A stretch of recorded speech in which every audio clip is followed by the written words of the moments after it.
I think probably just to put the resignation in that wider context, I was thinking about a whole range of issues, and one of them was just anticipating, the progress that had been made and how to retain that. But the primary was ultimately whether I had enough to keep doing the job well. I wouldn't describe it as burnout. I described it as having enough in the tank, and I'd known that after 5 years, you just don't know what's going to come your way. You need to have those reserves, particularly if you do want to lead with curiosity and without being defensive. And so all of that weighed on my mind. And I happen to be in the camp of people that thinks that the values that we value as communities should be the values that we seek out in leadership.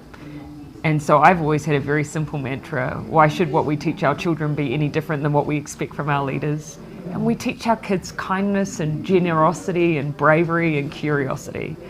So I hope that we don't lose our expectation that we see that in leadership as well, including political leadership. It just so happens, my husband is a broadcaster. From the moment I became leader of the Labour Party, he just picked up his phone and started capturing moments without any plan on what would happen with that. And then after I left office, it was an opportunity then, I think, to just share a story or let others who are storytellers share a story. And my hope is that people who might doubt themselves will see just how much you can be capable of.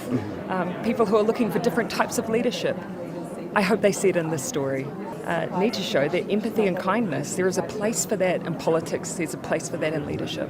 I care a lot about public leadership, and I care a lot about putting out into the world that there are alternative leadership styles, like empathetic leadership.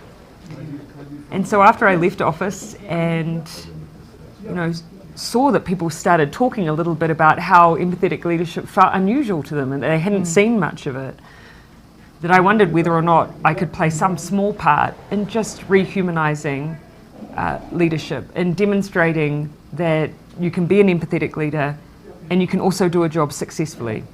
And so telling this story, showing the behind the scenes, I hope it does that. I hope it humanizes leadership. I hope it also demonstrates a different style of leadership.